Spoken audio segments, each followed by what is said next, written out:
everyone, my name is Therasa Bell. I sit as the President and CTO of Kno2, and I'm accompanied by today Vice President of Interoperability for Kno2, Matt Becker. And we're going to be asking him some questions on info blocking, since that's the topic of the day for everyone.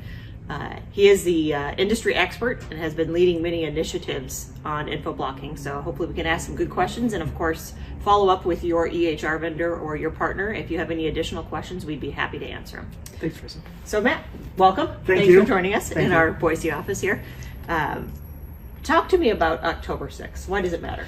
It matters because the scope of what is considered information blocking changes. So essentially what happens is that information blocking was restricted to a certain data set before called USCDI, and that has changed literally overnight to being all of a patient's electronic designated record set.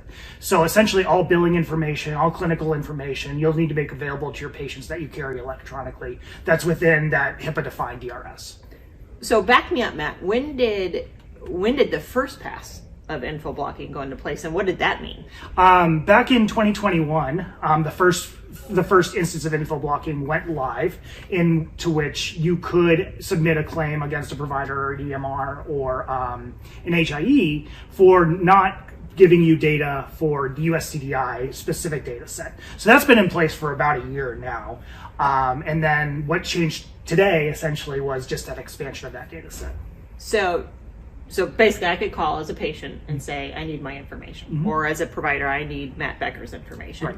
To another provider, and by their obligation last year, a year ago, mm-hmm. they needed to be able to produce that, what was called the USCDI. Right. And what did that mean? That essentially meant sharing electronically with that provider, with that patient, or with that health plan, a data set of allergies, immunizations, problem list, things like that, that were just specifically defined within that data set. And again, that's just expanded to everything, essentially everything you know about the patient. Got it. Okay. And so now it's everything you have, yeah. Like you said. Yeah, which is a huge benefit to patients and providers both, right? Because you understand a lot of the context behind your healthcare, which leads to more patient engagement and leads to more communication between providers on, especially those patients with comorbidities and high sickness. So USCDI really represented data, if you will. Often people can talk about things like the CCD or the CCDA.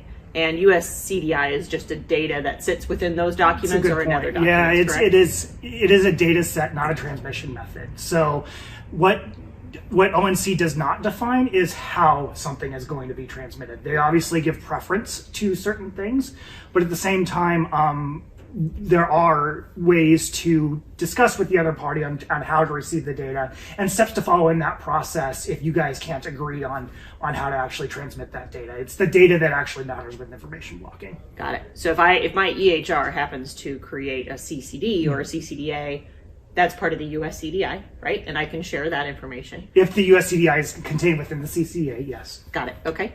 And now today, effective the 6th, right? All EHI, which I want you to just expand upon that a little bit more, because depending on, as a provider, mm-hmm. and I want you to also define what provider means, because sometimes we think about it in the U.S. health system as an eligible provider or a prescribing provider, right? So if you can tell me what EHI means, maybe I don't have a certified EHR, or maybe I have an EHR that only prints PDFs, for instance. What does EHI mean? Yep. And who constitutes a provider?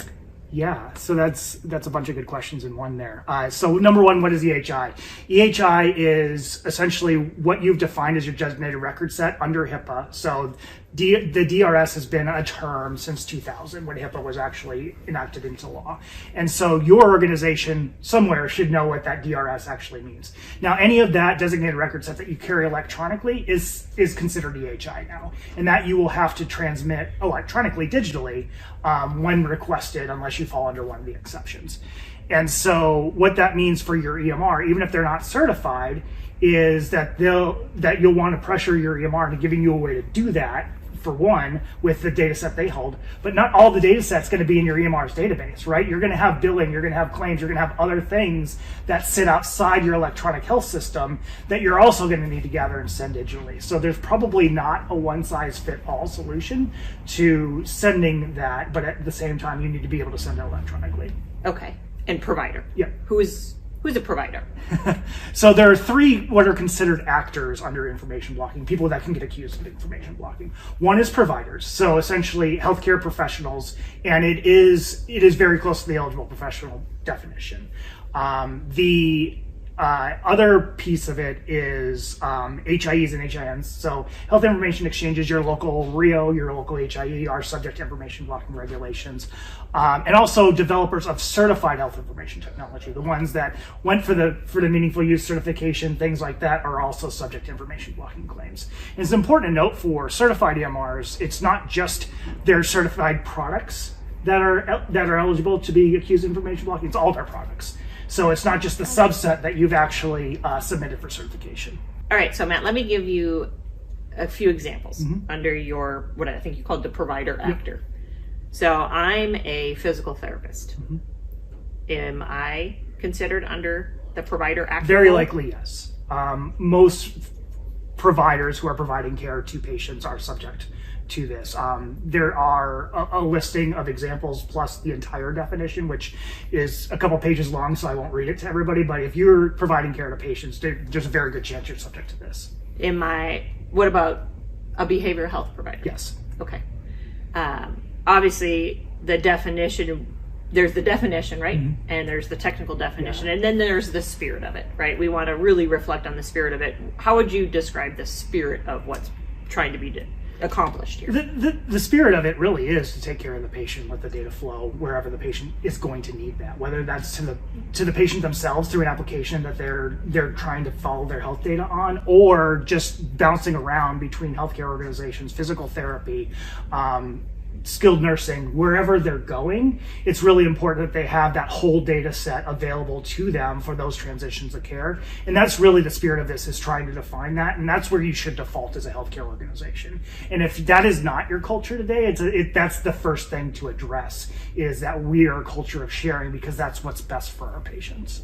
You know, I think that's really important. And there's a sentiment out there, and sometimes there's I'll say hashtag fake news, where people believe providers don't want to share information, or EHR vendors. And by and large, you may have some of that occurring, but by and large, I think most people do want to share, and it's just a matter of being educated of how to share. So how does Kno2 and the partner community that we work with, our EHR partner communities serving a lot around the health system and making sure that they can communicate with providers and with patients, what does Kno2 bring forward in our offering that allows them to comply with the information blocking rule? It really is just that single on-ramp of communication, right? Because you can share data once you have those doors open to communication, and you're able to do that in a way that the vast majority of providers across the country are able to accept. So it's that single on-ramp, and it's that easy API to be able to say, okay, now that I have this data, now that I've bucketed what I'm sharing, now I can actually respond to these requests and share all over the country with just that one single connection. Awesome. So to walk through a few examples here. So if I'm a patient and I'm going to my provider, and they refer me in for, let's use the example again of therapy. They refer me in for physical therapy. I go see the therapist. They have a plan of care that is shared back and forth. And now 6 months later, I want to go see the plan of care. I want to go see the progress notes. I want to go see my medical record. I should be able to pick up the phone and call and get all that information, anything that I want as a patient, right? And hopefully in the format that I need and want.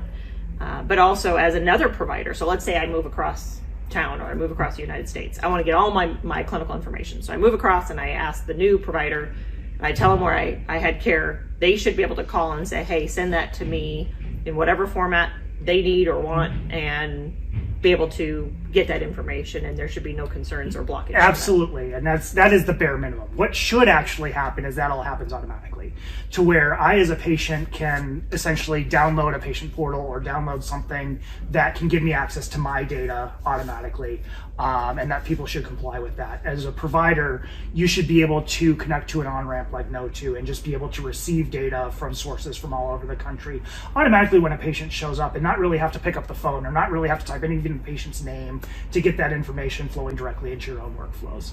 Well, that will be awesome when all this comes together. Yes. So let me ask a final question here. What if I'm a provider under the provider actor role, and I haven't started on info blocking? Should I be scared? I mean, what can I do? Well, what you can do is get started. We're going to provide some links in the comments to a summary of the 1,500 pages of information blocking to really boil down to 1 and 2 pages, what you need to worry about, that sort of thing. And number one, just read and get yourself educated on what your objectives are, what you need to do, and what are the windows to actually respond to anybody who's coming in and asking for information. I think the second thing is don't panic. You aren't going to get fined right now because those haven't been defined. But at the same time, create that culture, make sure that you have an organization and people around you who want to share data, and the rest really flows from there. Yeah, don't wait. Yeah. I think that's kind of the key, is don't wait for everything to be in place. Right. But these are milestones that we're seeing. So, well, thank you very much for your time today, Matt. This is helpful. We'll continue to educate the audience and appreciate everybody's support of interoperability.